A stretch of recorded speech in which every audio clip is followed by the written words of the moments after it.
Hi, welcome to my channel. ನಮಸ್ಕಾರ. ನಾನು ನಿಮ್ಮ ಅನಿತಾ ರವೀಂದ್ರ ಕನ್ನಡ ಬ್ಲಾಗ್ಸ್.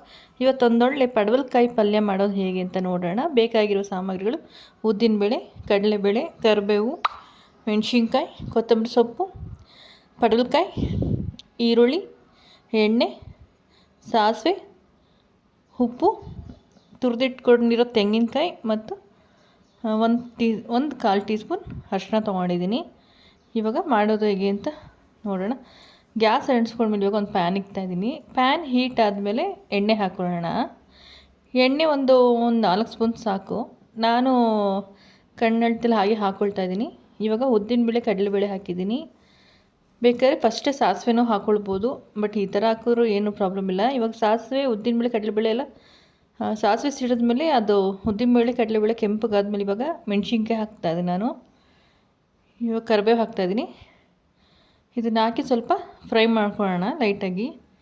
ಇವಾಗ ಈರುಳ್ಳಿ ಹಾಕೋಣ. ಈರುಳ್ಳಿ ನಾನು 2 ಸಣ್ಣದಾಗಿ ಹಚ್ಕೊಂಡು ಹಾಕ್ತಾಯಿದ್ದೀನಿ. ಇದು ಕೆಂಪಗಾದ್ಮೇಲೆ ಎಣ್ಣೆಲಿ ಫ್ರೈ ಮಾಡಿದ್ಮೇಲೆ ಇವಾಗ ಪಡವಲಕಾಯಿ ಹಾಕ್ಕೊಂಡಿದ್ದೀನಿ. ಪಡವಲಕಾಯಿ 2 ತೊಗೊಂಡಿದ್ದೀನಿ ನಾನು. ಅದನ್ನು ಕೂಡ ಸಣ್ಣಗೆ ಹಚ್ಕೊಂಡಿದ್ದೀನಿ. ಅದರಲ್ಲಿರೋ ಬೀಜ ಎಲ್ಲ ತೆಗೆದು ನಾನು ಬರೀ ಪಡವಲಕಾಯಿನ ಮಾತ್ರ ಹಚ್ಕೊಂಡಿದ್ದೀನಿ. ಅದಕ್ಕೆ ಬೀಜ ಹಾಕ್ತಿಲ್ಲ ನಾನು. ಇವಾಗ ಇದನ್ನು ಹುರ್ಕೊಳ್ಳೋಣ. ಇದು 1/4% ಎಣ್ಣೆಲೇ ಬೇಯಬೇಕಿದು.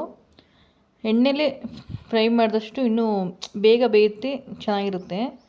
ಇವಾಗ 1/4 ಟೀ ಸ್ಪೂನ್ ಅರಿಶಿನ ಹಾಕ್ತಾಯಿದ್ದೀನಿ ನಾನು. ಅರಿಶಿನ ಹಾಕ್ಕೊಂಡು ಇವಾಗ ಇದನ್ನು ಕೂಡ ಫ್ರೈ ಮಾಡ್ಕೊಳ್ಳೋಣ. ಫ್ರೈ ಮಾಡ್ಕೊಂಡ್ಮೇಲೆ ಇವಾಗ ಉಪ್ಪು ಹಾಕ್ಕೊಳ್ಳೋಣ. ಉಪ್ಪು ನಾನು ಅರ್ಧ ಸ್ಪೂನ್ ತೊಗೊಂಡಿದ್ದೀನಿ. ನಿಮಗೆ ಬೇಕಂದರೆ ನೀವು ನೋಡಿ ಹಾಕ್ಕೊಳ್ಳಿ ಎಷ್ಟು ಬೇಕಷ್ಟು. ನನಗೆ ಅರ್ಧ ಸ್ಪೂನ್ ಸಾಕು ಅಂತ ಅರ್ಧ ಸ್ಪೂನ್ ಹಾಕ್ಕೊಳ್ತಾ ಇದ್ದೀನಿ. ಇವಾಗ ಹಾಕ್ಕೊಂಡ್ಮೇಲೆ ಎಲ್ಲದಕ್ಕೂ ನೀಟಾಗಿ ಮಿಕ್ಸ್ ಮಾಡೋ ಹಾಗೆ ಫ್ರೈ ಮಾಡೋಣ. ಇವಾಗ ನೀರು ಹಾಕ್ಕೊಳ್ತಾ ಇದ್ದೀನಿ. ನೀರು ಅದು ಬೇಯಲಿಕ್ಕೆ ಎಷ್ಟು ಬೇಕು ಅಷ್ಟು ಮಾತ್ರ ಹಾಕ್ಕೊಳ್ತಾ ಇದ್ದೀನಿ ನಾನು. ಜಾಸ್ತಿ ಹಾಕ್ಕೊಳ್ತಿಲ್ಲ.